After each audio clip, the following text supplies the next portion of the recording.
Nah, ini saya punya panel ya, teman-teman. Ada 4 panel, 2 yang di sebelah sana, 2 kali 555 WP, merek Longi. 2 yang sebelah sini, 2 kali 620 WP, bifacial. Jumpa lagi teman-teman di Electro Homes. Sesuai judul, kita kali ini akan bahas tuntas PLTS yang saya pakai ya. PLTS pemula, 2350 watt peak. Nah, untuk komponen PLTS itu sendiri, kita bedah satu persatu ya. PLTS itu, nah ini. Dia butuh panel, lalu butuh SCC, solar charge controller, lalu butuh baterai, terus inverter, dan ATS, automatic transfer switch. Nah, untuk PLTS sendiri, itu agak unik ya. Kita bahas satu persatu.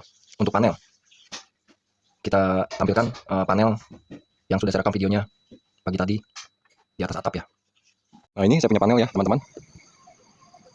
Ada 4 panel, 2 yang di sebelah sana, 2 kali 555 WP, merek Longi. 2 yang sebelah sini, 2 kali 620 WP, bifacial. Jadi yang sebelah sana saya beli sekitar 2024 Oktober. Kalau yang sebelah sini, 2 yang di sini baru kurang lebih bulan lalu ya. Itu ada juga di video short saya saat barangnya baru datang. Nah, ini kabelnya, kelihatan nggak ya? Jadi kabelnya saya beli hitam semua, kabel yang bukan sepasang, tapi yang merek bagus, 6 mm. Saya beli waktu itu 20 meter, asumsi saya 2 kali 10 meter. Masuk ke dalam rumah lewat celah-celah genteng. Yang merahnya saya tandain ya. Saya kasih selongsong bakar di tengah-tengahnya juga untuk menandai positif negatifnya. Itu merek Supreme kalau nggak salah. Yang selain itu juga yang bagus banyak kok. Jadi saya nggak beli yang slow cable karena merek ini pun udah bagus kualitasnya. Untuk pemasangan MC4-nya juga ada saya kontenin, udah ada kontennya di konten-konten saya yang lalu. Jadi ini 2 yang 555 saya seri, lalu 2 yang 620 saya seri juga, lalu keduanya saya paralel. Baru turun ke bawah. Panelnya sengaja saya rancang di ketinggian kurang lebih setengah meter ya, supaya bawahnya nggak panas. Terus juga saat pasang kabel-kabel itu nggak rumit, nggak susah, karena panelnya ini berat sekitar 30 kilo satu lembarnya. Kalau kita harus kerjain sendiri itu alangkah repotnya. Jadi saya kalau ngerjain ya setting rangka aja di bawah. Gitu ya teman-teman. Lanjut dengan alat yang lainnya. Nah, itu panel saya udah saya tampilkan tadi ya. Jadi kalau teman-teman dari awal memang pengen bikin terus budgetnya udah tersedia, saya sarankan sebaiknya langsung beli panel 4 ya. Kalaupun mau memang 2 ya langsung beli 2. Kalau nyicil seperti saya ya begini. Jadi yang 555 WP saya beli di Oktober 2024, saya pasang, saya belum punya perlengkapan lengkap untuk bangun PLTS ya. Baterai juga baru 4 piece, saya mau bangun 48 volt sistemnya. Lalu inverter saya udah punya SCC tapi masih yang murahan, masih yang murah meriah. Akhirnya saya pasang dulu, ada tukang saya pasang untuk perangkatnya untuk kebutuhan 4 panel. Akhirnya pada saat saya beli yang kedua kali di bulan Maret 2026 kemarin, itu dapatnya 620 WP. 555 udah nggak produksi pabriknya, dan yang ada di pasaran udah mahal banget, benar-benar mahal ya. Untuk merek yang sejenis, saya juga sarankan satu lagi ya, jangan beli lain merek. Jadi saya nggak promosiin harus Longi, banyak ya seperti Trina juga. Itu banyak yang bagus, yang udah tier 1. Tapi maksudnya kalau mau Trina ya Trina semua gitu, karena struktur voltase dan ampere dia kalau satu merek tuh satu struktur, walaupun beda tapi satu struktur. Jadi kalaupun mau di seri atau paralel enak gitu. Tapi kalau lain merek itu ribet, nanti banyak yang daya yang terbuang. Nah, seperti saya ini juga ada sedikit yang terbuang, mau nggak mau. Jadi akhirnya saya rancang 42 voltnya yang 555 saya seri ya, sehingga dia menghasilkan 84 volt di seri dengan ampere 13,1. 620-nya juga saya seri dengan ampere 13,99. Jadi ini dapat 84,2. Ini di seri dapat 88,66. Akhirnya keduanya di paralel. Ini mau nggak mau ambil yang terkecil 84,2, tapi dia punya ampere disatuin, jatuhnya 27,18 ampere. Nah, kurang lebih kayak begini. Nah, hitung-hitungannya secara teori ya, walaupun begitu berjalan dia random ya, tapi titik-titik puncaknya itu nggak akan jauh dari yang spek yang sudah mereka berikan ya. Sekarang kita ke titik kedua, kita bahas baterai dulu ya. Baterai. Ya, sebelum kita ke baterai, satu lagi lupa. Itu akibat tadi saya pakai solar panel yang WP-nya beda-beda ya. 2 yang 555, 2 lagi yang 620. Akhirnya setelah digabungin dari hitung-hitungan tadi saya cuma dapat 2288 WP. Dari hasil perkalian 84,2 dikali 27,18. Dibandingin secara teori 4 itu kalau digabungkan 2350, akhirnya saya jadi rugi 62 WP. Nah, itu teman-teman. Nah, sekarang kita ke baterai. Jadi baterai memang dari awal saya udah tetapin saya mau pakai sistem 48 volt. Terus ngeliat pemakaian di rumah saya, kayaknya saya udah nggak bisa deh pakai baterai yang kecil-kecil. Saya beli harus yang gede sekalian. Akhirnya saya cicil. Ini saya cicil bahkan dari 2023 ya. Jadi kalau lagi ada promo saya beli, lagi ada promo dan uangnya ada, itu pun saya beli pakai diskon, pakai voucher, segala macam cara ya. Saya beli baterai yang 200 ampere lithium ferrofosfat, masing-masingnya 200 ampere, berat satunya sekitar 5 kg. Itu saya beli pertama 4 piece, masih 300-an, 335 satu piece-nya. Yang kedua saya beli 8 piece, itu lumayan murah. Lagi ada flash sale segala macam, saya hajar, jatuhnya 306 ya. 306 per piece-nya. Yang ketiga sekitar 311-an lah, 320 lah anggap. Nah sekarang udah jatuh di atas 4,5, udah hampir 500 per piece-nya. Jadi harga juga berubah-ubah terus ya, masih naik ya. Jadi saya pakai baterai awalnya mau pakai BMS, tapi seperti teman-teman kalau bisa lihat di video-video short saya pasang BMS nggak jalan, sampai ngamuk-ngamuk, saya kesel banget. Ternyata sih ada kesalahan saya juga belum tahu sebenarnya jalan apa enggak ya. Saya belum tes lagi, tapi saya putusin akhirnya nggak pakai BMS. Waktu itu saya pasang nggak pakai BMS karena pertimbangannya dari saya punya inverter hybrid itu udah ada kontrol voltase ya. Jadi nggak akan sampai habis-habisan sampai nol bikin baterai rusak. Saya nggak pakai BMS, tapi akhirnya timbul ide waktu itu saya pasang monitoring, sampai sempat saya pasang ini. Jadi masing-masing baterai saya monitoring voltasenya. Ternyata karakteristik baterai itu unik juga ya teman-teman. Jadi walaupun pakai BMS, itu BMS hanya mendeteksi baterai nggak boleh lebih dari sekian volt, 3,65 ya. Dan di bawahnya dia ditandain 2,5 atau berapa lah gitu. Tapi dalam berjalannya, terlepas dia pakai BMS atau enggak, itu kan di dalam reaksi kimia ya, untuk ngasilin strum dari komponen lithium, dari besi yaitu ferro, terus fosfat. Itu beda-beda. Walaupun dari pabrikan yang sama, walaupun sama-sama baru. Akhirnya dia proses cas discharge terus berulang-ulang, ada yang ketinggalan, ada yang kelebihan. Nah, di situ saya bisa monitoring yang ketinggalan dan kelebihan itu dari saya display per baterainya. Pakai alat display saya yang saya tunjukkan tadi ya, yang ini nih. Akhirnya saya belilah balancer. Balancer juga carinya agak susah dan agak mahal sekarang. Ternyata pakai balancer benar dia dibalance.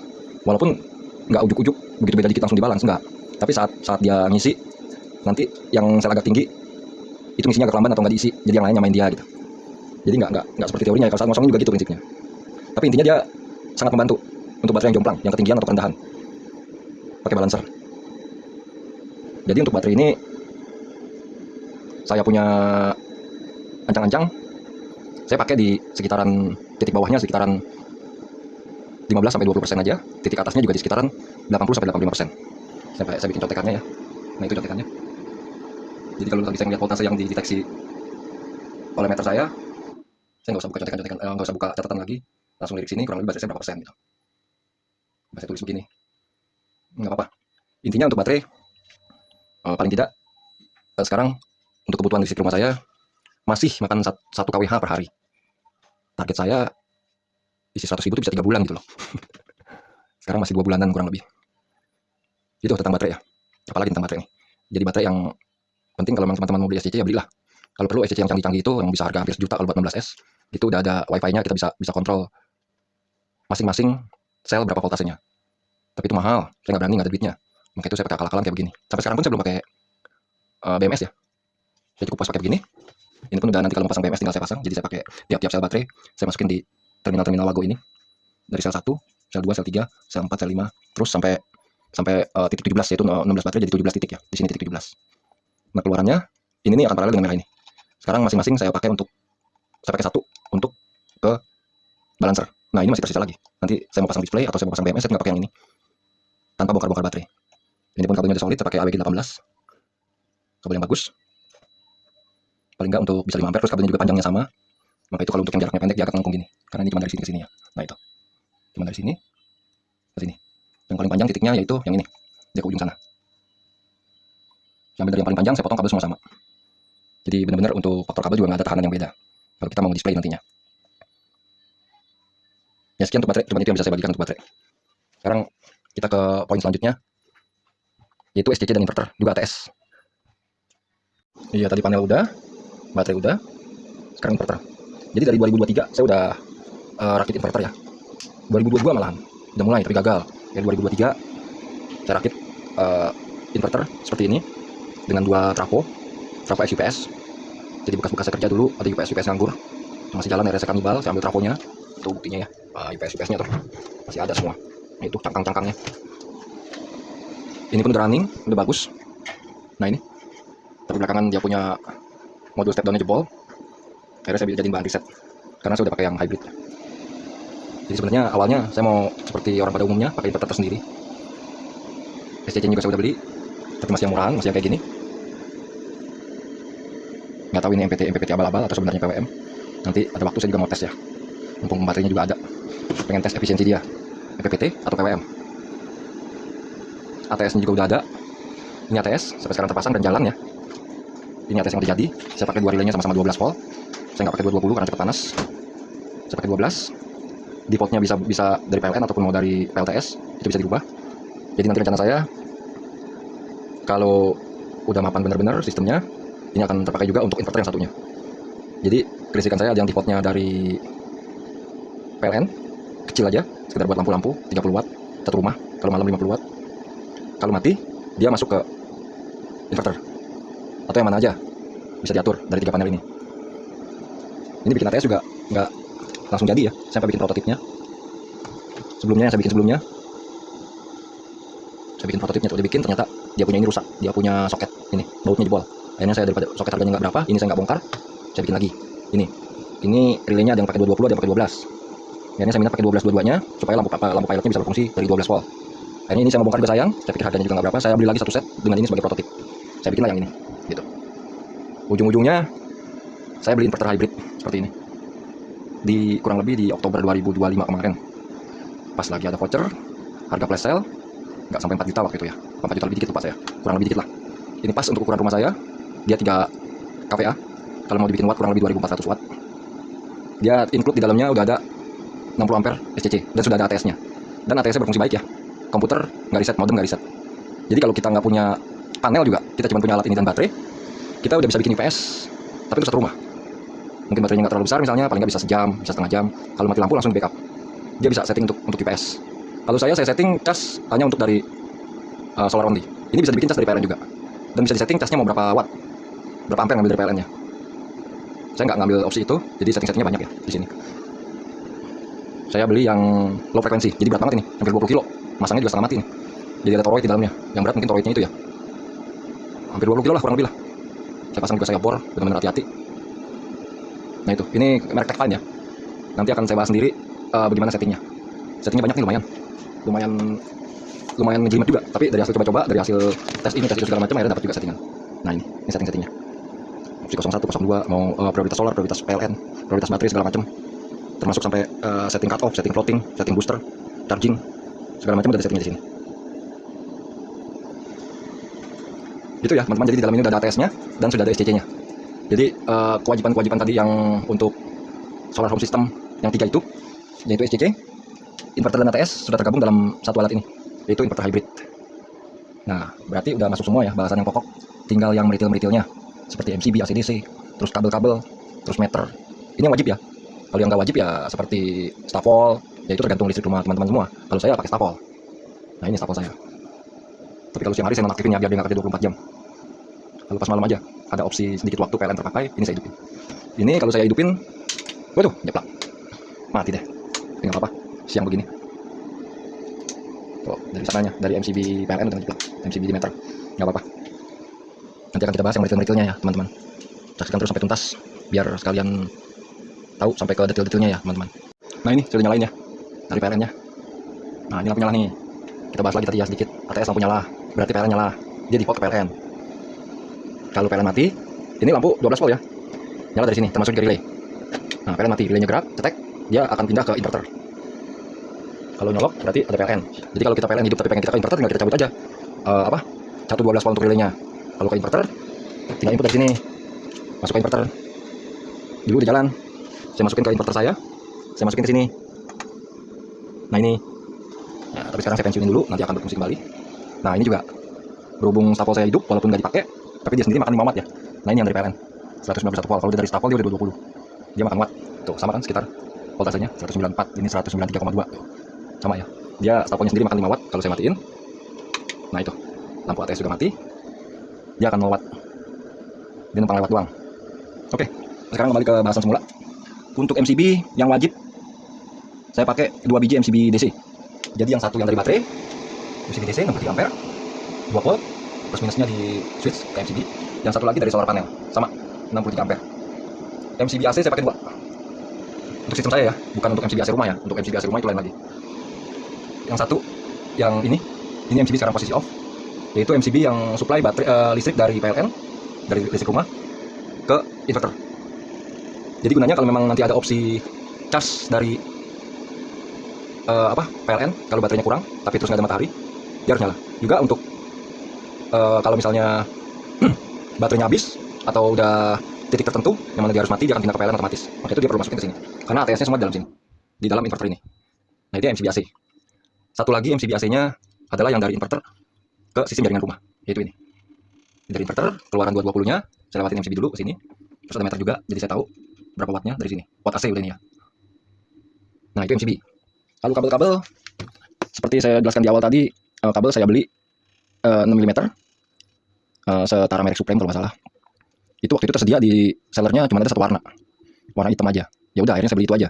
Saya beli kabel satu warna. Lalu saya beli 20 meter, asumsinya 10 meter masing-masing ya, positif negatif, tapi ternyata cuma kepake 16 meteran kurang lebih. Nah 2 meternya akhirnya saya nggak perlu beli kabel lagi untuk kabel meritil yang ini ya. Ini saya pakai 6 mm semua nih. Kalau beli lumayan nih, kabel-kabel gini mahal. Saya beli kabel solar aja, itu pasti kuat. Saya potong kecil sesuai dengan kebutuhan. Saya pasang skun ferrule kalau untuk MCB, lalu skun seperti ini. Lalu kita perlu baut. Nah ini merah karena saya udah selongsongin dengan selongsong bakar ya. Sebenarnya kabelnya hitam, warnanya hitam. Itu untuk perkabelan. Jadi kabel kalau memang teman-teman ada uang lebih ya udah beli kabel sendiri khusus untuk yang meritil-meritilnya. Belilah kabel silikon. Mahal memang, tapi puas. Kalau saya jujur aja demi ngirit ya. Itu untuk perkabelan, nah ini yang turun dari atas nih. Tuh warnanya hitam dua-duanya kan. Cuma saya tandain aja positif negatif dengan selongsong bakar. Nah, kalau yang sisa-sisanya ini kabel solar semua 6 mm. Nah itu perkabelan. Lalu meter saya pakai 2. Yang satu untuk ini, meter untuk mendeteksi berapa yang kita panen hari ini dari panel. Kita tahu berapa jam bekerja, kita juga bisa reset. Seperti sekarang sudah masuk 3,5 kWh, jam setengah 10 lewat 10 masuk 24 ampere di 75 volt, 1,8 kilowatt strumnya masuk ya. Satu lagi meter yang bisa bolak-balik. Di sini saya nggak pakai yang searah karena saya punya inverter hybrid. Mau nggak mau dia nggak bisa pasang searah. Kalau mungkin orang terpisah antara SCC dan inverter, dia akan beli 2 yang searah-searah. Jadi yang dari baterai keluar ke inverter dia pakai sendiri, lalu yang dari SCC untuk ngetes baterai dia pakai sendiri. Dua-duanya searah. Tapi kalau ini enggak, ini cuma selisihnya aja. Kalau dia sifatnya ngecas dia akan minus tuh yang di atas, yang ampere. Kalau dia sifatnya ngeluarin dari baterai, lagi nguras, lagi discharge, dia minusnya akan hilang. Itu wattnya kelihatan dari voltase yang dia deteksi dengan dikali ampere jadi watt. Lalu seiring waktu KWH-nya akan kelihatan. Sekarang KWH-nya statusnya minus, karena lebih banyak ngecasnya dibandingin makainya. Kalau di malam minusnya kurang terus tuh, bahkan udah menjelang pagi bisa plus, minusnya hilang. Jadi udah nguras lagi ke baterai gitu. Nah ini meter. Nah itu yang wajib ya. Nanti akan saya buat lagi video untuk budget 10 jutaan ya. Kurang lebih kapasitasnya separuh dari ini, tapi yang udah intisarinya. Kalau saya kan banyak barang-barang mubazir nih, karena saya benar-benar coba-coba itu ya. Beli ini udah kepake ternyata nggak kepake gitu. Udah beli ternyata salah, belinya juga nyicil. Nah, nanti akan saya buat budget 10 jutaan untuk ukuran orang yang bayar listrik 200.000 sebulan. Itu intisarinya dari hasil dari yang saya pakai. Jadi kalau memang nggak setuju yang saya pakai ini ya nggak usah diturutin. Ya palingnya dari yang saya pakai ini ketemu intisarinya separuh dari kapasitas ini, kurang lebih bayar listrik 200 ribuan sebulan, di token lah, itu bisa pakai. Ya sekian dulu teman-teman ya, agak panjang bahasannya, semoga berguna. Jangan lupa di subscribe, di like, di share. Mungkin ada teman-teman yang perlu, teman-teman lain yang minat pada PLTS, energi bersih, kita kurangin energi fosil dengan menggiatkan PLTS ini. Terima kasih teman-teman, terima kasih sudah menyaksikan. Salam Elektro Homes.